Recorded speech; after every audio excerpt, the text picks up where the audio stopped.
할렐루야. 오늘도 함께 출애굽기 말씀 묵상하는 모든 분들을 주님의 이름으로 축복합니다. 오늘의 본문을 읽겠습니다. 오늘 말씀은 출애굽기 39장 32절부터 43절까지입니다. 이스라엘 자손이 이와 같이 성막 곧 회막의 모든 역사를 마치되 여호와께서 모세에게 명령하신 대로 다 행하고 그들이 성막을 모세에게로 가져왔으니 곧 막과 그 모든 기구와 그 갈고리들과 그 널판들과 그 띠들과 그 기둥들과 그 받침들과 붉은 물을 들인 순양의 가죽 덮개와 해달의 가죽 덮개와 가리는 휘장과 증거궤와 그 채들과 속죄소와 상과 그 모든 기구와 진설병과 순금 등잔대와 그 잔 곧 버려놓는 등잔대와 그 모든 기구와 등유와 금제단과 관유와 향기로운 향과 장막 휘장문과 놋제단과 그 놋그물과 그 채들과 그 모든 기구와 물두멍과 그 받침과 뜰의 포장들과 그 기둥들과 그 받침들과 뜰문의 휘장과 그 줄들과 그 말뚝들과 성막 곧 회막에서 사용할 모든 기구와 성소에서 섬기기 위한 정교한 옷 곧 제사 직분을 행할 때에 입는 제사장 아론의 거룩한 옷과 그의 아들들의 옷이라. 여호와께서 모세에게 명령하신 대로 이스라엘 자손이 모든 역사를 마치매 모세가 그 마친 모든 것을 본즉 여호와께서 명령하신 대로 되었으므로 모세가 그들에게 축복하였더라. 아멘. 오늘 말씀에서 드디어 성막을 만드는 모든 일들이 마무리가 됩니다.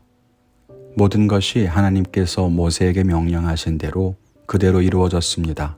하나님이 일하는 사람들에게 지혜를 주셨기 때문이고 백성들이 예물을 모아 하나님께 드렸기 때문에 가능한 일이었습니다.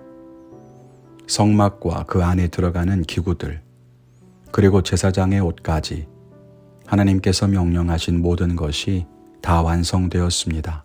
오늘 이 말씀을 묵상하며 함께 은혜를 나누기를 원합니다. 첫째는 하나님의 일을 위해 바쳐지는 축복이 있다는 겁니다. 성막의 기구들을 귀한 재료로 만들었습니다. 조각목으로 만들고 금칠을 하고 놋과 은과 금으로 그렇게 기구들을 만듭니다.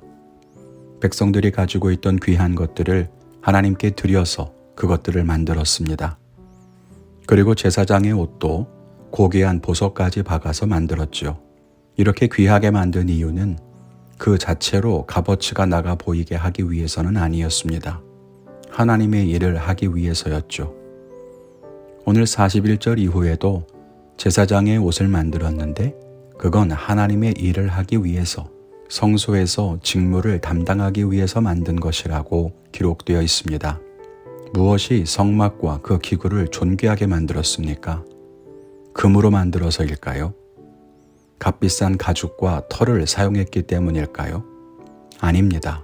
성막과 그 기구들이 귀하게 여김받은 것은 그것들이 하나님을 위해 사용되는 거룩하게 구별되는 성별된 물건이었기 때문입니다. 제사장의 옷도 마찬가지입니다. 하나님의 일을 위해서 만들었기 때문에 그 존재의 가치가 높다고 한 것이지 그 자체로 값어치가 나가는 것은 아닙니다. 우리는 이 사실을 기억해야 합니다. 우리의 삶이 가치가 있는 것은 우리가 어떤 옷을 입느냐, 어떤 집에 사느냐로 결정되는 것이 아니라 하나님을 위해서 드려졌는가, 하나님의 일을 위해서 바쳐져서 주의 일을 섬기고 있는가로 결정되는 것입니다.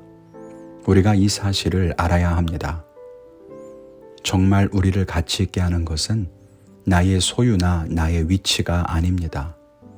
우리 성도님들이 거룩하게 구별되어서 하나님의 일을 감당할 때 정말 존귀한 자로 인정받게 될 것입니다. 이것이 가장 큰 축복입니다. 둘째는 수고한 이들을 향한 축복이 있다는 겁니다. 오늘 마지막 절 말씀에 보면 백성들이 모든 것을 다 만들고 성막의 제작이 완성됐을 때 모세가 사람들을 축복했다고 합니다. 이것이 성도가 누리는 두 번째 복입니다. 앞에서 첫 번째 복은 하나님께 쓰임 받는 것, 하나님을 위해서 바쳐지는 인생이 복이 있다고 했죠. 우리가 살아가는 동안 하나님을 위해 섬길 수 있다는 사실 자체가 복입니다. 연약한 우리를 사용하시는 것이 복이죠. 그런데 그것이 전부가 아닙니다. 하나님은 우리가 모든 섬김을 다 마친 후에 우리를 축복하십니다. 그것이 하나님의 위로와 축복입니다. 사람들은 흔히 상급을 이야기합니다. 이 세상을 사는 동안 하나님을 위해 열심히 살았던 사람들, 하나님을 위해 수고하고 희생한 사람들, 그런 사람들이 천국에서 상급을 받을 것이라는 이야기를 하죠. 이 상급이 무엇일까요? 오늘 말씀처럼 하나님을 위해서 드리고 일한 모든 사람들을 축복하시는 그것이 아닐까요? 출애굽을 한 이스라엘 백성들이 시내산에서 오랜 시간 동안 머물렀습니다. 가야 할 목적지가 있었지만 행진은 멈추었습니다. 금송아지를 만들었다가 수천 명이 죽기도 했습니다. 먹을 것이 없으니까 만나와 메추라기만 먹어야만 했지요. 이 쉽지 않은 광야의 길에서 하나님은 성막을 만들라는 명령까지 하십니다. 힘들었을 겁니다. 우리 생각에는 광야를 빨리 지나는 것이 복이지, 광야에 머물면서 있는 재산을 털어 성막을 만든다는 것이 쉬운 일은 아니죠. 그런데 하나님은 그렇게 성막을 만드는 과정을 통해서 이스라엘을 다시 한번 구별하시고 그들을 축복하셨습니다. 우리 인생에서도 하나님은 그렇게 일하십니다. 우리에게 명령하시고 그에 순종하는 사람들을 축복하십니다. 그것이 하나님이 우리를 복되게 하신 방법입니다. 우리 성도님들이 그 은혜를 충만히 누리기를 바랍니다. 오늘 저는 하나님께 바쳐져 목회자로 하나님의 일을 하는 것을 귀하고 감사한 줄 알고 기쁨으로 섬기는 하루를 보내겠습니다. 여러분의 결단은 무엇입니까? 오늘도 주님 앞에 삶을 다해 영광 돌리는 복된 삶을 사시기를 주님의 이름으로 축원합니다. 감사합니다.